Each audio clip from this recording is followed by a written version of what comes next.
Assalamualaikum warahmatullahi wabarakatuh. Di video kali ini saya akan mencoba membuat video tutorial bagaimana cara membuat database, membuat table, dan memberikan perintah query SQL dengan menggunakan Navigate. Untuk membuat sebuah database dengan Navigate, setidaknya kita memerlukan dua buah software. Yang pertama adalah MySQL Control Panel atau SAM Control Panel. Saya menggunakan versi 3.2.4 dan menggunakan Navigate Premium. Nah, yang pertama kita akan membuat koneksi baru. Di sini dikoneksikan menggunakan MySQL. Lalu akan muncul jendela baru. Saya tidak akan memberikan penjelasan lebih jauh tentang bagaimana cara mengkoneksikan antara Navigate dengan SAM Control Panel, karena di video-video sebelumnya sudah saya jelaskan. Jadi jika kalian ingin lebih jelas tentang bagaimana cara membuat koneksi dari MySQL dengan Navigate, silahkan lihat video saya di sebelum ini. Saya memberikan connection name-nya latihan database. Oke. Nah, di sini sudah terimport database yang terdapat pada phpMyAdmin. Kita akan mencoba membuat database baru dengan menggunakan Navigate Premium. Ada dua langkah untuk membuat database. Yang pertama dengan menggunakan perintah GUI, yang kedua menggunakan perintah query. Nah, untuk lebih mudahnya atau yang paling mudah membuat database menggunakan GUI itu, kita klik kanan pada latihan database ini, kemudian di sini ada new database. Kita tentukan nama database-nya apa, misalkan DB penjualan. Oke, karakter setnya tidak usah kita pilih, biarkan seperti ini saja. Lalu kalau sudah membuat database, kita tinggal klik OK. Nah, dalam pembuatan database, aturannya tidak boleh menggunakan spasi, tidak boleh menggunakan huruf besar, tidak boleh diawali dengan angka, dan tidak boleh menggunakan tanda baca. Yang diperbolehkan tanda baca menggunakan underscore saja. Klik OK. Oh, database exist, artinya database ini sudah ada. Bagaimana kalau kita ganti aja commerce, DB commerce. Oke, boleh ya. Oke, kita sudah berhasil membuat database DB commerce di MySQL kita. Nah, untuk mengaktifkannya tinggal diklik dua kali saja, maka database sudah aktif. Selanjutnya, kita sudah berhasil membuat database. Lalu bagaimana cara membuat table? Sangat mudah sekali. Di sini ada menu new table, dengan catatan database kita sudah aktif. Artinya kalau warnanya hijau ke kuning-kuningan seperti ini, artinya database sedang aktif. Lalu masuk ke menu new table. Nanti akan muncul jendela baru. Untuk name-nya ini adalah nama field-nya, kemudian tipenya adalah tipe data, kemudian length-nya adalah jumlah karakter yang diperbolehkan, artinya berapa karakter yang data yang boleh masuk ke field tersebut. Misalkan seperti ini, ada ID pelanggan untuk field pertamanya, lalu diikuti dengan tipe data, saya isi varchar. Kemudian length-nya 11 misalkan, desimal cukup dikosongkan saja. Allow null ini, ketika centang ini artinya data ID pelanggan boleh kosong. Ketika centang kita hilangkan berarti data tidak boleh kosong. Jadi artinya not null ya. Nah, untuk memberikan field baru ada dua cara. Yang pertama bisa menggunakan tanda panah pada keyboard kalian. Yang kedua bisa menggunakan add field di sini. Tambahkan add field, dan field yang kedua misalkan nama pelanggan, tipe datanya adalah varchar, Kemudian di sini lengthnya kita tambahkan 15 saja. Not null juga dihilangkan. Kemudian tambahkan lagi email misalkan.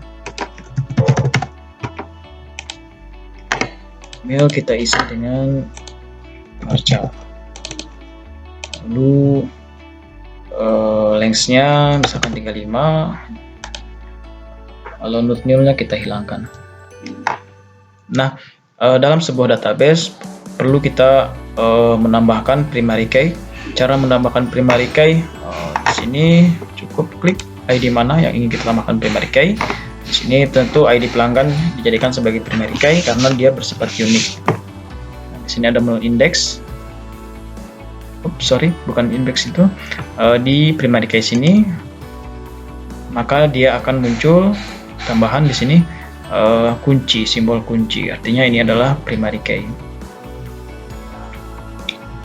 Lalu kita save. Nah, ketika kita klik menu save, maka di sini akan ada jendela baru untuk perintah memasukkan nama tabelnya apa, ya. Nah, kita akan membuat nama tabelnya adalah TB pelanggan, maka ini kita ketikkan saja namanya TB pelanggan. Oke. Tabel pelanggan berhasil dibuat. Kita save. Di sini sudah ada tabel pelanggan. Jadi kita klik 2 kali, maka di sini akan ada field mana saja karena datanya masih kosong, berarti masih nol. Untuk menambahkan data ke dalam tabel, kita cukup isi saja. Misalkan saya tambah data P001, kemudian nama pelanggannya Ahmad Solihin.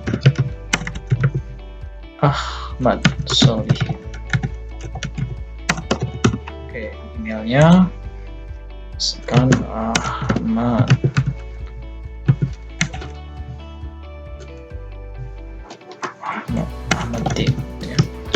@gmail.com. Oke,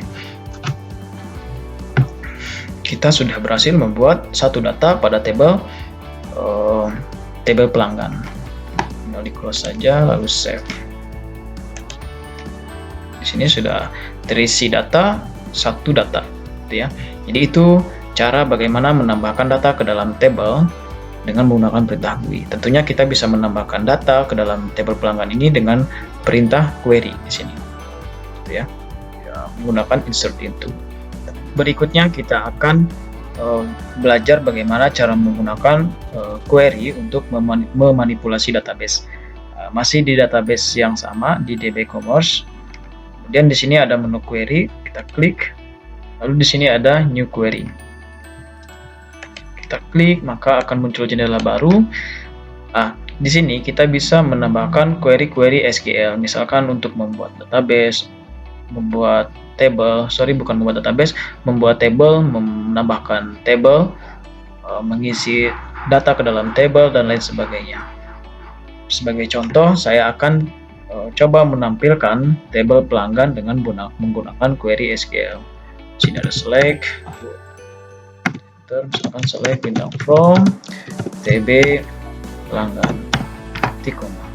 Nah, untuk mengetahui perintah SQL kita berjalan atau error, di sini ada simbol run, maka kita klik.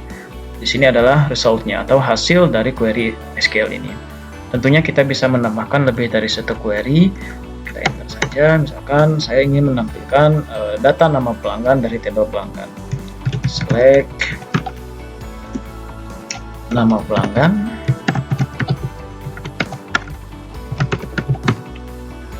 From TB pelanggan. Nah, untuk menjalankan query SQL yang baris ketiga ini, kita bisa blok satu baris ini, lalu kita klik kanan, dan di sini ada menu Run Selected. Artinya, dia hanya akan menjalankan query SQL yang terpilih saja, yang kita blok artinya seperti itu. Nah, di sini hasilnya seperti ini. Dia hanya akan menampilkan data nama pelanggan dari tabel pelanggan. atau ingin menjalankan query SQL baris pertama, klik kanan lalu run selected, maka hasilnya akan berbeda seperti itu. Ini bisa kita simpan query SQL ini, save nama query-nya misalkan latihan query.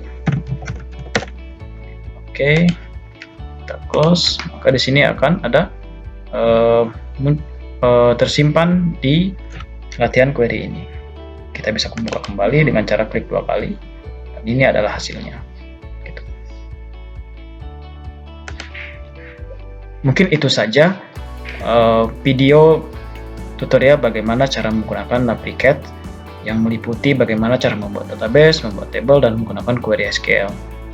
Saya mohon maaf apabila ada penjelasan yang kurang dimengerti. Sekian dari saya. Assalamualaikum warahmatullahi wabarakatuh.